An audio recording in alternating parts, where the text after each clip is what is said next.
بسم الله الرحمن الرحيم.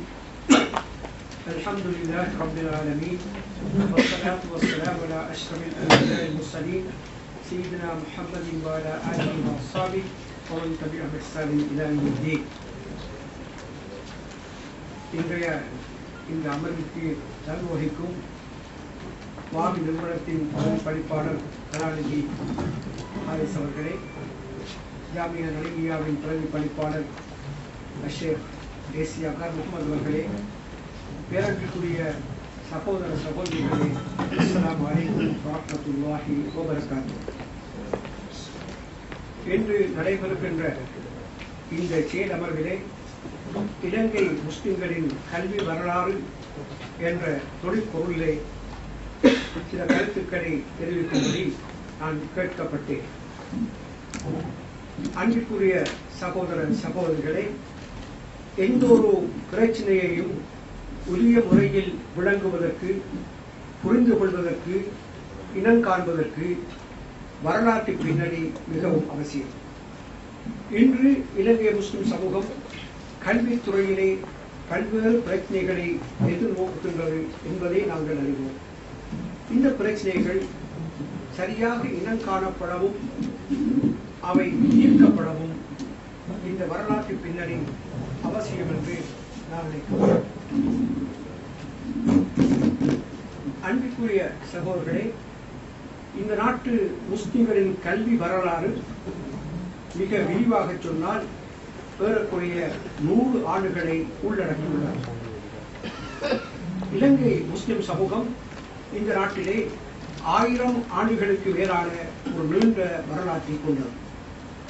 இந்த சமூகம் வணிக சமூகமாக இந்த நாட்டில் அறிமுகமாகி, இந்த நாட்டில் பரவலாக குடியேறி, இந்த நாட்டின் பிரஜைகளாக தங்களை உறுதிப்படுத்திக் கொண்டு வரலாற்றிலே இடம் பிடித்தார்கள். இலங்கை முஸ்லிம் சமூகம் நீண்ட காலமாக ஒரு வணிக சமூகமாக இருந்து இந்த நாட்டின் தேசிய வாழ்விற்கும் நாட்டின் வெளிநாட்டு வர்த்தகத்திற்கும் பொருளாதார வளத்திற்கும் மிக உயர்ந்த பங்களிப்பை முஸ்லிம்கள் செய்தார்கள். காலம் காலமாக இலங்கை முஸ்லிம் சமூகம் ஒரு வணிக சமூகமாகத்தான் இனங்காணப்பட்டு வந்தது. அது ஒரு தவறான கருத்தல்ல என்று நான் நினைக்கின்றேன். இலங்கை முஸ்லிம் சமூகத்தின் கிறிஸ்துக்கு பின் 505ஆம் ஆண்டு போர்த்துகீயர் வருகையோடும் 1658ஆம் ஆண்டு உள்ளாந்தரின் வருகையோடும் மிக சோதனை மிக்க காலகட்டத்தை எதிர்நோக்கியது. இந்த வெளிநாட்டு சக்திகள் இந்த நாட்டின் வணிகத்தை தங்கள் ஆதிக்கத்திற்கு கொண்டு வரவும், அதே நேரத்தில் அவர்கள் மதத்தை பிரசாரம் செய்யவும் மும்முனையாக ஈடுபட்டார்கள். இதற்கு முக்கியமாக இவர்களுக்கு மத்தியில் முஸ்லிம்கள் நிறைய பிரச்சனைகளை எதிர்நோக்கினார்கள்.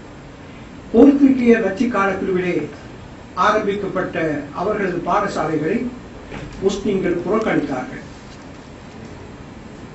இலங்கை முஸ்லிம்களுடைய வரலாற்றை நாங்கள் நோக்கும் போது, அவர்கள் குடியேறிய ஆரம்ப காலம் முதல் அவர்கள் இந்த நாட்டிலே தங்களுடைய கலாச்சார பண்பாட்டு தனித்துவத்தை பாதுகாத்துக் கொள்வதற்காக எந்த பிரதேசங்களெல்லாம் அவர்கள் குடியேறினார்களோ அந்த இடங்களெல்லாம் மஸ்ஜிதுகளை அமைத்துக் கொண்டார்கள்.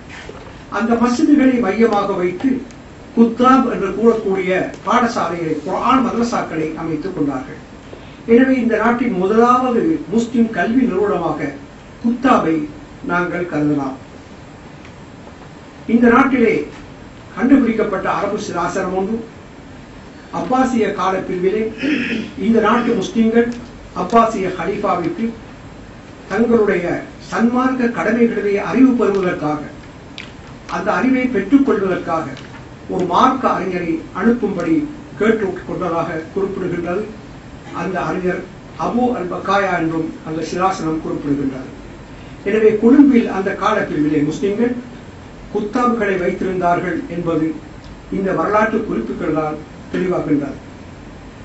பிரிட்டிஷ் காலப்பிரிவிலே 1796 முதல் இந்த நாட்டில் ஆரம்பித்த பிரிட்டிஷ் காலப்பிரிவிலே அவர்கள் மிஷனரி பாடசாலைகளை நிறுவினார்கள். இந்த மிஷனரி பாடசாலைகளின் நோக்கம் ஆங்கில கல்வியை வழங்குவதும், இந்த ஆங்கில கல்வியை வழங்குவதன் மூலமாக கிறிஸ்தவ மதத்தை பிரசாரம் செய்வதாக இருந்தது. எனவேதான் இந்த பாடசாலைகள் மிஷனரி ஸ்கூல்ஸ், மிஷனரி பாடசாலைகள் என்று அழைக்கப்பட்டன. முஸ்லிம்கள் இந்த மிஷனரி பாடசாலைகளிலே வழங்கப்பட்ட நவீன கல்வியை, ஆங்கில கல்வியை புறக்கணித்தார்கள். ஏனென்றால் அவர்கள் அவதானித்தார்கள், இந்த மிஷனரி பாடசாலைகளின் நோக்கம் கிறிஸ்தவம் ஆங்கில கல்வி மட்டுமல்ல, நவீன கல்வி மட்டுமல்ல, கிறிஸ்தவ மத பிரசாரமும் கூட என்பதை அவர்கள் உணர்ந்தார்கள். எனவே இந்த ஆங்கில கல்வியையும் நவீன கல்வியையும் முஸ்லிம்கள் புறக்கணித்தார்கள். 1881ஆம் ஆண்டு ஆனால் இந்த குத்தாபுகள் மூலமாக முஸ்லிம் சமூகத்திலே எழுத வாசிக்க தெரிந்தவர்கள் உருவாகினார்கள். ஆனால் நவீன கல்வியை அவர்கள் பெற்றிருக்கவில்லை. 1881 முதல் 1881ஆம் ஆண்டு முதல் மேற்கொள்ளப்பட்ட சனத்தொகை புள்ளிவிவர கணக்குப்படி முஸ்லிம் ஆண்களில் 32% பெண்களில் 2% எழுத வாசிக்க தெரிந்தனர். 1921ஆம் ஆண்டு கணக்குப்படி ஆண்களில் 47% பெண்களில் 6% எழுத்தறிவு பெற்றிருந்தனர். இந்த எழுத்தறிவோடு வாசிப்பறிவோடு முஸ்லிம்களுடைய கல்வி முடிவடைந்து விட்டது. 19ஆம் நூற்றாண்டின் கடைசி சகாப்தத்தில் இந்த நாட்டின் முஸ்லிம் தலைவர்கள் நவீன கல்வியின் முக்கியத்துவத்தையும் ஆங்கில கல்வியின் முக்கியத்துவத்தையும் உணர்ந்தார்கள். ஏக காலப்பிரிவிலே சிங்கள சமூகமும் தமிழ் சமூகமும் இதனை உணர்ந்தது. சிங்கள சமூகத்திலே ஆங்கில கல்வியை பௌத்த சூழலில் வழங்குவதற்காக ஆனந்த கல்லூரி நிறுவப்பட்டது. முஸ்லிம்கள், இந்துக்கள், ஆறுமுகநாதர் போன்றவர்கள் சைவ சூழலின் அடிப்படையிலே ஆங்கில கல்வியை வழங்குவதற்கான நிறுவனங்களை உருவாக்கினார்கள். இதே காலப்பிரிவில் இந்த நாட்டில் முஸ்லிம் தலைவர்கள் ஆங்கில கல்வியின் முக்கியத்துவத்தை உணர்ந்தார்கள். ஆங்கில கல்வியை முஸ்லிம்கள் புறக்கணித்தால் நிச்சயமாக இந்த நாட்டின் தேசிய வாழ்விலே இருந்து அவர்கள் ஒதுக்கப்படுவார்கள் என்ற உணர்வை அந்த முஸ்லிம் தலைவர்கள் பெற்றார்கள். குறிப்பாக சித்திரப்பை, ஐஎல்எம் அப்துல் அசீஸ் போன்றவர்கள் இந்த கருத்தை கொண்டார்கள். மிக தூர நோக்கோடு செயல்பட்ட மர்ஹூம் சித்திரப்பை அவர்கள் முஸ்லிம் நேசன் என்று ஒரு பத்திரிகையை ஆரம்பித்து அந்த பத்திரிகை மூலமாக முஸ்லிம்கள் நவீன கல்வியை பெறுவதன் அவசியத்தையும் ஆங்கில மொழி அறிவை பெறுவதன் அவசியத்தையும் மிக ஆழமாக வலியுறுத்தினார்கள். இதே காலப்பிரிவில் எகிப்திலே இருந்து இந்த நாட்டிற்கு நாடு கடத்தப்பட்ட அரபி பாஷாவின் துணையும் ஆதரவும் சித்திரப்பைக்கு கிடைத்தது. இவர்களுடைய முயற்சியின் காரணமாக 1891ஆம் ஆண்டு கண்டியில் ஒரு பாடசாலை நிறுவப்பட்டது. 1892ஆம் ஆண்டு மருதான முகமதியன் பாய்ஸ் ஸ்கூல் என்ற பெயரிலே மருதானை முகம்மதிய ஆண் பாடசாலை நிறுவப்பட்டது. 1903ஆம் ஆண்டு 7 முகம்மதிய ஆண் பாடசாலைகள் நிறுவப்பட்டன. முஸ்லிம் ஸ்கூல் என்பதற்கு முகமதன் ஸ்கூல் என்ற பெயரைத்தான் அன்று கொடுத்தார்கள். இஸ்லாம், அரபு ஆகிய இரு பாடங்களையும் போதிக்கும் பாடசாலைகள் முகமதன் ஸ்கூல், முகம்மதிய பாடசாலைகள் என்று அழைக்கப்பட்டன. உணவின் நன்கொடை பெறும் இந்த பாடசாலைகள் ஜாகிரா மட்டுமே கால வளர்ச்சியில் முன்னேறியது. மருதானை முகம்மதிய ஆங்கில பாடசாலை என்ற பெயரில் ஆரம்பிக்கப்பட்ட அந்த பாடசாலை 1913ஆம் ஆண்டு ஜாகிரா கல்லூரி என பெயர் சூட்டப்பட்டது. ஏறக்குறைய 108 ஆண்டுகள் அந்த கல்வி ஜாகிராவின் கல்வி பணி சிறப்பாக நடைபெற்று வருகின்றது. இலங்கை முஸ்லிம் இந்த பின்னணியில் நாங்கள் பார்க்கும்போது தொடர்ச்சியாக இலங்கை முஸ்லிம் கல்வி வளர்ச்சியில் முக்கிய காலகட்டங்களாக 3 முப்பெரும் காலகட்டங்களை நாங்கள் இனங்காண முடிகின்றன. முதலாவதாக கண்ணங்கராவுடைய காலப்பிரிவு. தொழுவூர் அரசியல் யாப்பின் கீழ் நிறுவப்பட்ட அரச சபையின் கல்வி குழுவுக்கு தலைவராக இருந்த CWW கண்ணங்கரா அவர்கள் 1931ஆம் ஆண்டுக்கும் 47ஆம் ஆண்டுக்கும் இடையில் இந்த பொறுப்பை வகித்தார்கள். CWW கண்ணங்கரா இந்த நாட்டின் கல்வி வளர்ச்சியில் புரட்சிகரமான மாற்றத்தை ஏற்படுத்தியவர். அவரது காலப்பிரிவில் தான் இலவச கல்வி வழங்கப்பட்டது. சென்ட்ரல் ஸ்கூல் என்ற பெயரிலே மத்திய பாடசாலைகள் நிறுவப்பட்டன. இந்த சந்தர்ப்பத்தை பயன்படுத்தி இக்கால பிரிவில் முஸ்லிம் தலைவர்களாக விளங்கிய ARI ராசிக், பிற்காலத்தில் ராதிக் ஃபரீத் என்று அறிமுகமாகியவர், டிபி ஜாயா ஆகிய இருவரும் நாடு முழுவதும் பயணம் செய்து கல்வியின் முக்கியத்துவத்தை முஸ்லிம் சமூகத்திற்கு விளக்கினார்கள். சர் ராதிக் அவர்கள் பயணம் செய்த இடங்களிலெல்லாம் ஏதாவது ஒரு கட்டடத்தை எடுத்து அதனை முஸ்லிம் பாடசாலையாக மாற்றி முஸ்லிம் பாடசாலைகளை அவர்கள் நிறுவினார்கள். இவ்வாறு 250க்கும் மேற்பட்ட பாடசாலைகள் நிறுவப்பட்டன. இக்கால பிரிவில் முஸ்லிம் பிரதேசங்களில் இருமொழி பாடசாலைகள் ஆரம்பிக்கப்பட்டன. கண்ணங்கராவின் காலப்பிரிவில் சகல மாவட்டங்களில் எல்லா வசதிகளையும் கொண்ட மத்திய கல்லூரிகள் அமைக்கப்பட்டன. இது உண்மையில் CWW கண்ணங்கரா இந்த நாட்டில் பொதுமக்கள் மயப்படுத்தும் முயற்சியில் ஈடுபட்ட ஒரு பெரும் முயற்சி என்று நாங்கள் கருதலாம். சகல மாவட்டங்களிலும் எல்லா வசதிகளையும் கொண்ட இந்த மத்திய கல்லூரிகள் மூலமாக நிறைய பட்டதார் மாணவர்கள் பல்கலைக்கழக பிரவேசம் பெறவும் எதிர்காலத்தில் மிக உயர்ந்த பதவிகள் பெறவும் வாய்ப்பு ஏற்பட்டது. 54 மத்திய கல்லூரிகள் மூலம் 1960ஆம் ஆண்டு முதல் பல்கலைக்கழக பிரவேசம் பெற்றார்கள் மாணவர்கள். முஸ்லிம் மாணவர்களின் நலன் கருதி காத்தான்குடி, எருக்களம்பிட்டி, அழுக்கம ஆகிய இடங்களில் மத்திய கல்லூரிகள் சென்ட்ரல் ஸ்கூல்ஸ் நிறுவப்பட்டன. இந்த காலப்பிரிவில் தான் முஸ்லிம்கள் மத்தியில் பயிற்றப்பட்ட ஆசிரியர் பரம்பரை ஒன்று உருவாகியது. அட்டாளச்சேரி, அழுக்கம ஆசிரியர் கலாசாலைகள் தமிழ் மொழி மூலம் பாடப்போதனை போற்றும் ஆசிரியர் கலாசாலைகளாக அமைக்கப்பட்டன. காலப்பிரிவில் அட்டாளச்சேரி ஆண்கள் ஆசிரியர் பயிற்சி கலாசாலையாகவும், தர்காட்டவுன் பெண்கள் ஆசிரியர் பயிற்சி கலாசாலையாகவும் மாறியது. 1939ஆம் ஆண்டு இலவச கல்வி சட்டம் சமய கல்விக்கு ஊக்குவித்தது. இக்காலப்பிரிவில் தான் மதரசாவின் சான்றிதழ் அங்கீகாரம் பெற்றது. முஸ்லிம் பாடசாலைகளில் அரபு இஸ்லாமிய பாட போதனைக்காக மௌலவி ஆசிரியர்கள் நியமனம் பெற்றார்கள். கண்ணங்கராவின் காலத்தை தொடர்ந்து தகநாயக்கா அவர்கள் கல்வி அமைச்சராக இருந்த காலம் மிகவும் முக்கியமானது. கல்வி அமைச்சராக இருந்த தகநாயக்கா அவர்கள் 1956ஆம் ஆண்டுக்கும் 59 இடையில் பாரிய முன்னேற்றத்தை கல்வித்துறையில் ஏற்படுத்தினார். இந்த காலப்பிரிவில் முஸ்லிம்களுடைய கல்வி உந்துதலுக்கு, வளர்ச்சிக்கு மிக தூண்டுதலாக அமைந்தவர் CWW தகநாயக்கா அவர்கள். பெருந்தொகையான GCE சாதாரண தரத்தில் குறிப்பிட்ட தகைமகளுடன் சித்தியங்கிய ஆசிரியர்கள் இவரது காலத்தில் ஆசிரியர் நியமனம் பெற்றார்கள். பெருந்தொகையான பெண்கள் ஆசிரியர் நியமனம் பெற்றார்கள். 5 பாடங்களில் சித்தி அடைந்த பெண்கள் கூட ஆசிரியர்களாக நியமிக்கப்பட்டார்கள். 1946ஆம் ஆண்டு சோல்பரி அறிக்கை கல்வியில் பின்தங்கிய சமூகங்களாக இந்த நாட்டில் மலைநாட்டு சமூகத்தை சிங்களவர்களையும் முஸ்லிம்களையும் குறிப்பிட்டது. இது மிகவும் மிகவும் அவதானிக்கப்பட வேண்டிய விஷயமாகும். 1946ஆம் ஆண்டு சோல்பரி அறிக்கை கல்வியில் பின்தங்கிய சமூகங்களாக மலைநாட்டு சிங்களவர்களையும் முஸ்லிம்களையும் குறிப்பிட்டது. இக்குறையை நிவர்த்தி செய்வதே கண்ணங்கரா, தகநாயக்கா, மதியுதீன் மஹ்மூத் போன்றவர்கள் இந்த சமூகங்களுக்கு சலுகைகளை கல்வித்துறையில் வழங்கினார்கள்.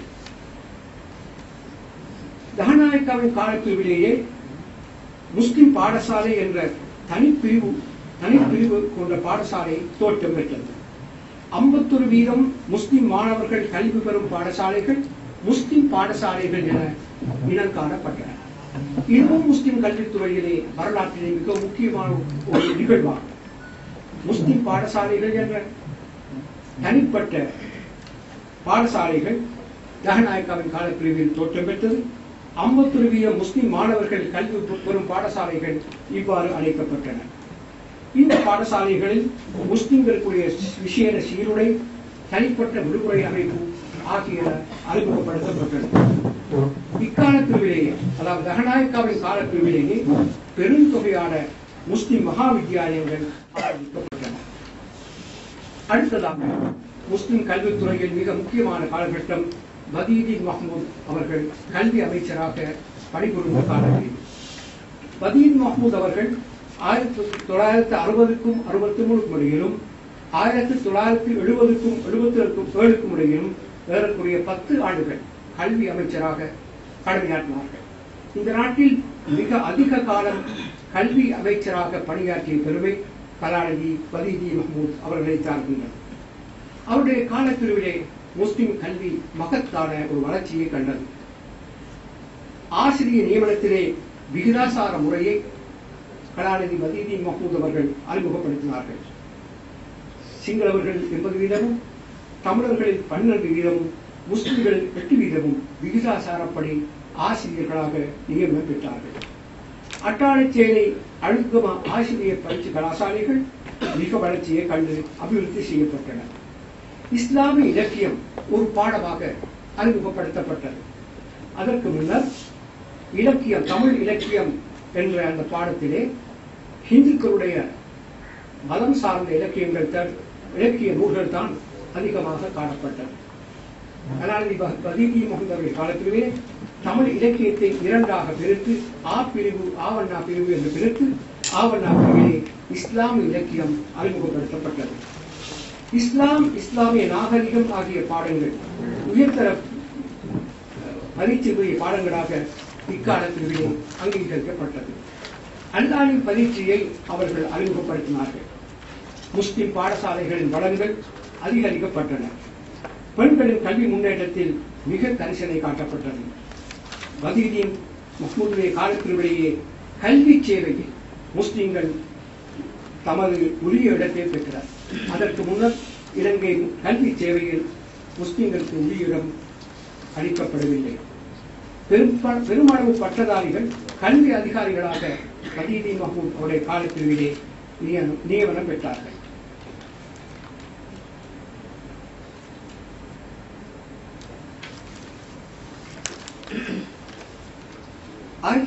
பல்கலைக்கழக கல்வியை நாங்கள் எடுத்து நோக்கும்போது 1942க்கும் 65க்கும் வரையிலான பல்கலைக்கழக அனுமதி புள்ளி விவரங்கள் முஸ்லிம்கள் உயர்கல்வித்துறையில் பின்தங்கி இருப்பதை காட்டுகின்றன.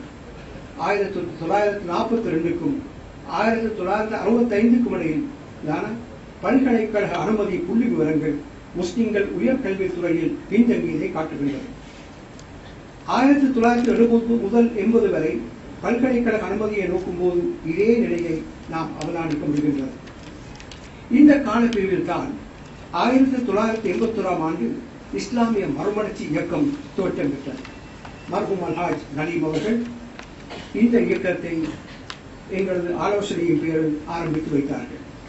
இஸ்லாமிய மறுமலர்ச்சி இயக்கம் என்று கூறும்போது கல்வியின் மூலமாக முஸ்லிம் சமூகத்தில் மறுமலர்ச்சியை ஏற்படுத்துவது அதன் அடிப்படை நோக்கமாக அமைந்தது. கல்வியின் மூலம் சமூக மறுமலர்ச்சி என்பதே அதன் கோஷமாக அமைந்தது. முஸ்லிம் மாணவர்கள் உயர்கல்வித்துறையில் பல்கலைக்கழக பிரவேசத்தில் பின்னடைவதற்கு காரணங்களை இந்த இயக்கம் இனங்கண்டது. முதலாவதாக முஸ்லிம் பாடசாலைகளில் உயர்கல்விக்கான, குறிப்பாக விஞ்ஞான கல்விக்கான வசதிகள் காணப்படாமல், விஞ்ஞான ஆசிரியர்கள் பற்றாக்குறை, ஆய்வுகூட வசதியின்மை, வசதியற்ற நிலை காரணமாக உயர்கல்வியை தொடர முடியாத மாணவர்கள் ஆகிய பிரச்சனைகள் முஸ்லிம்களின் உயர்கல்வியை பாதிக்கும் அடிப்படை பிரச்சனைகளாக காணப்பட்டன. இந்த பிரச்சனைகளை தீர்ப்பதற்கு பின்வரும் செயல்பாடுகள் முன்வைக்கப்பட்டது. முஸ்லிம் கல்வியை பொறுத்தவரை, உயர்கல்வியை பொறுத்தவரையில் முஸ்லிம் பாடசாலைகளில், குறிப்பாக விஞ்ஞான கல்வியை பொறுத்தவரையில் விஞ்ஞான பாடங்கள் அனைத்தையும் ஏக காலத்தில் கற்பிக்கக்கூடிய ஆசிரியர்கள் இருக்கவில்லை. ஒரு பாடசாலையில் பௌதீகம் கற்பிக்கும் ஆசிரியர் இருப்பார், இன்னொரு பாடசாலையில் கணிதம் கற்பிக்கும் ஆசிரியர் இருப்பார். இப்படியாக விஞ்ஞான ஆசிரியர்கள் சிலர் இருந்தார்கள். ஒரே பாடசாலையிலே எல்லா விஞ்ஞான பாடங்களையும் கற்பிக்கக்கூடிய ஆசிரியர்கள் இருக்கவில்லை.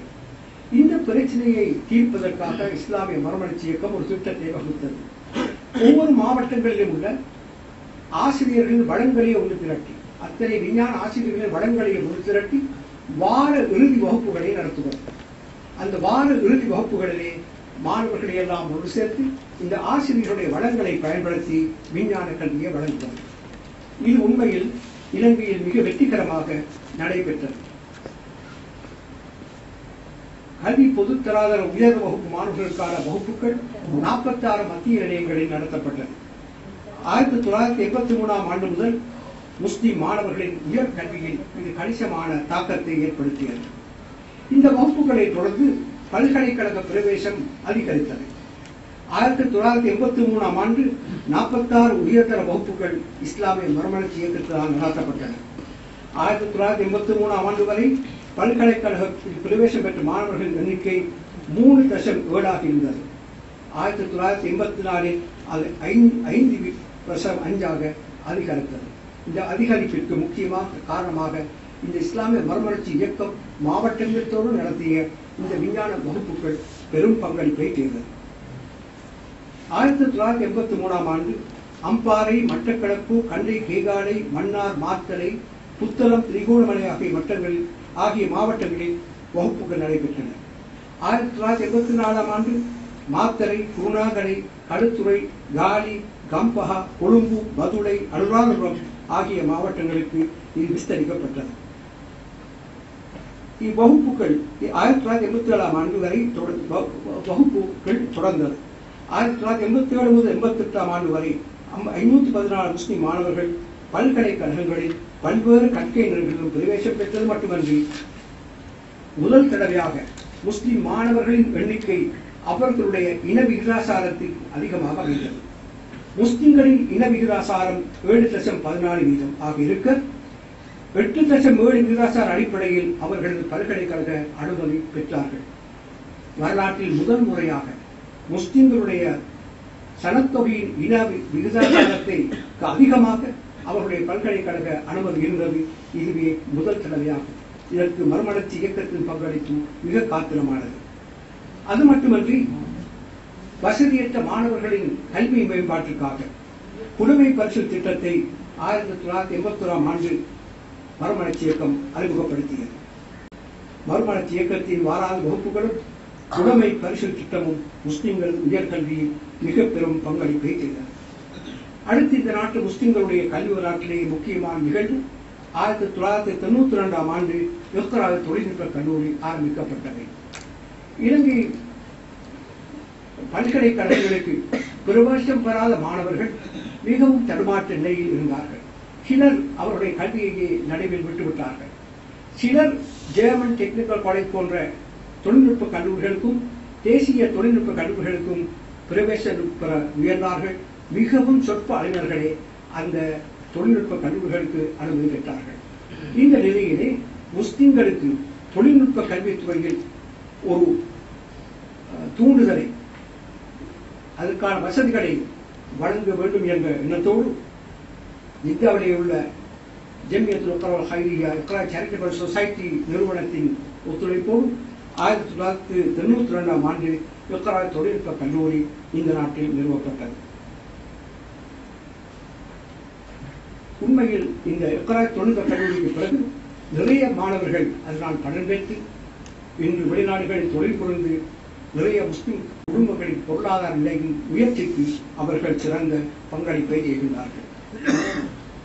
இலங்கை முஸ்லிம் கல்வி பல பிரச்சனைகளை எதிர்நோக்குகின்றது.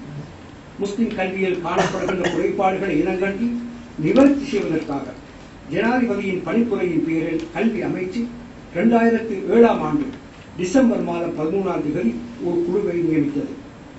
முன்னாள் தென்கிழக்கு பல்கலைக்கழக துணைவேந்தர் ஏஜி ஹுசைன் இஸ்மாயில், கல்விமான் SHM ஜமீல், தேசபந்து திருமதி ஜசீமா இஸ்மாயில் ஆகிய மூவர்களையும் உள்ளடக்கிய ஜனாதிபதியின் சிபார்சின் பேரில் கல்வி அமைச்சர் அவர்கள் நியமித்த இந்த குழு தனது அறிக்கையை சமர்ப்பித்தது. பாடசாலை கல்வியை முஸ்லிம் பாடசாலை கல்வியை துரித கல்வியில் முன்னேற்றுவதற்கு 40 நிலத்துறைகள் இந்த அறிக்கையில் செய்யப்பட்டுள்ளது. Report on issues related to education of the Muslim community in Sri Lanka என்ற பெயரில் இந்த அமைந்துள்ள இந்த அறிக்கை இப்போது கல்வி அமைச்சருக்கு சமர்ப்பிக்கப்பட்டுள்ளது. உண்மையில் இந்த அறிக்கை மிகவும் பயனுள்ள ஆய்வுகளை கொண்டுள்ளது. முஸ்லிம் சமூகம் இன்று எதிர்நோக்குகின்ற கல்வி பிரச்சனைகளை இனங்கண்டுள்ளது. அந்த பிரச்சனைகளுக்கான தீர்வையும் முன்வைத்துள்ளார். இங்கு ஜனாப் பாவா அவர்கள் இருக்கின்றார்கள், முஸ்லிம் கல்வி மகாநாட்டின் செயலாளர். இவர்களெல்லாம் முயன்று இந்த அறிக்கையை சிறப்பாக சமர்ப்பித்துள்ளார்கள். ஆனால் இங்கு நாங்கள் முஸ்லிம் சமூகத்தின் கல்வி வரலாறு பற்றி நான் பேசினேன். ஏனென்றால் இந்த பின்னணி எங்களுக்கு மிகவும் முக்கியம்.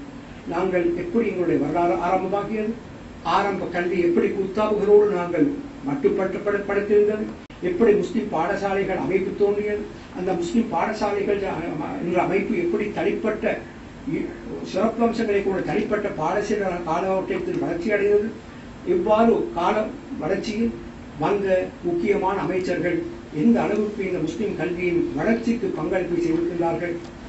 இந்த கல்வி வளர்ச்சியிலே சில முக்கியமான காலகட்டங்களை நாங்கள் பார்த்தோம்.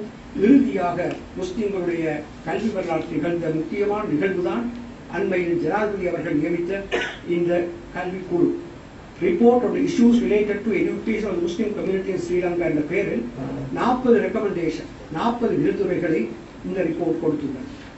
ஆனால் சமூகத்தின் பிரச்சனைகளை பற்றி பேசுவது, அந்த பிரச்சனைகளை வரலாறு பற்றி விளக்குவது, பிரச்சனைகளை இனங்காண்பது என்பது நான் நினைக்கின்றேன் நிறைய நடந்துவிட்டது. இப்போது இந்த பிரச்சனைகள் தீர்க்கப்பட வேண்டும். இந்த பிரச்சனைகள் தீர்க்கப்படுவதற்கு ஒரே ஒரு வழி, இலங்கை முஸ்லிம் அரசியல் தலைவர்கள் அவர்களுடைய செல்வாக்கையும் அவர்களுடைய அதிகாரத்தையும் பயன்படுத்தி அழுத்தம் கொடுத்துதான் இதை செய்யப்பட வேண்டும். கல்வித்துறை சார்ந்தவர்கள் அல்லது ஆய்வாளர்கள், புலமைவாதிகள் அவர்களால் செய்யக்கூடியது எதுவுமே இல்லை. ஏனெனில் அவருடைய கையிலே அரசியல் அதிகாரம் இல்லை, பொலிட்டிக்கல் பவர் அவருடைய கையிலே இல்லை. எனவே அவர்களால் செய்ய முடிந்தது அறிவுத்துறையில் அவர்களுடைய அறிவையும் ஆற்றலையும் பயன்படுத்தி முஸ்லிம்களுடைய கல்வி பற்றிய வரலாற்று நோக்கும், கல்வி பிரச்சனைகளை இனங்காணுதல் ஆகியவை போன்ற முக்கியமான பணிகளை அவர்களால் செய்ய முடியும். ஆனால் பிரச்சனைகளை இனங்கண்டு இந்த பிரச்சனைகளை எவ்வாறு தீர்ப்பது என்ற ஆலோசனைகள் வழங்கப்பட்ட பின்னர் இந்த ஆலோசனைகளை செயல்படுத்துவதற்கு நிச்சயமாக அரசியல் பலம் மிகவும் அவசியம். எனவே இன்றைய முஸ்லிம் அரசியல் தலைவர்களை பொறுத்தவரை அவர்கள் பொறுப்பு மிகவும் மகத்தானது. இலங்கை முஸ்லிம் சமூகம் எதிர்நோக்குகின்ற இந்த கல்வி பிரச்சனையின் சில முக்கியமான அம்சங்களை முஸ்லிம் பாடசாலைகளில் ஆசிரியர் வள பற்றாக்குறை, முஸ்லிம் பாடசாலைகளில் விஞ்ஞான ஆசிரியர் வளம் பற்றாக்குறை, கட்டட வசதியின்மை போன்ற இத்தகைய பிரச்சனைகளை தீர்ப்பதற்கு நிச்சயமாக அரசியல்வாதிகளுடைய அழுத்தம், அவருடைய செல்வாக்கு, அவருடைய முயற்சி மிகவும் அவசியம். அந்த முயற்சி மேற்கொள்ளப்பட்டால் அதே நேரத்தில் மௌலவி ஆசிரியர்கள் நியமனம் இல்லாமல் இருக்கின்றது. இந்த ரிப்போர்ட் அதையும் வலியுறுத்துகின்றது. நீண்ட காலமாக மௌலவி ஆசிரியர்கள் நியமனம் பெறவில்லை. எனவே உண்மையில் இந்த ரிப்போர்ட், இந்த பாடசாலை கல்வி பற்றிய இந்த அறிக்கை மிகவும் சிறப்பான அறிக்கை. மிக அழகாக பிரச்சனைகளை ஆராய்ந்து இந்த பிரச்சனைகளை தீர்ப்பதற்கான 40 ரெக்கமெண்டேஷன்ஸ் 40 விதந்துரைகளை இந்த ரிப்போர்ட் வழங்கியிருக்கின்றது. இந்த விதந்துரைகள் உரிய முறையில் அமுல் நடத்தப்பட்டால் நிச்சயமாக முஸ்லிம் கல்வியில் கணிசமான பிரச்சனைகள் தீர்க்கப்பட்டு ஒரு கணிசமான வளர்ச்சியையும் நாங்கள் அடைய முடியும். அது இந்த நாட்டின் அரசியல் தலைமையின் கையில் உள்ளது என்று கூறி வாக்கர் தவான் அல்ஹம்துலில்லாஹி ரப்பில் ஆலமீன் என் பேச்சை முடிக்கிறேன்.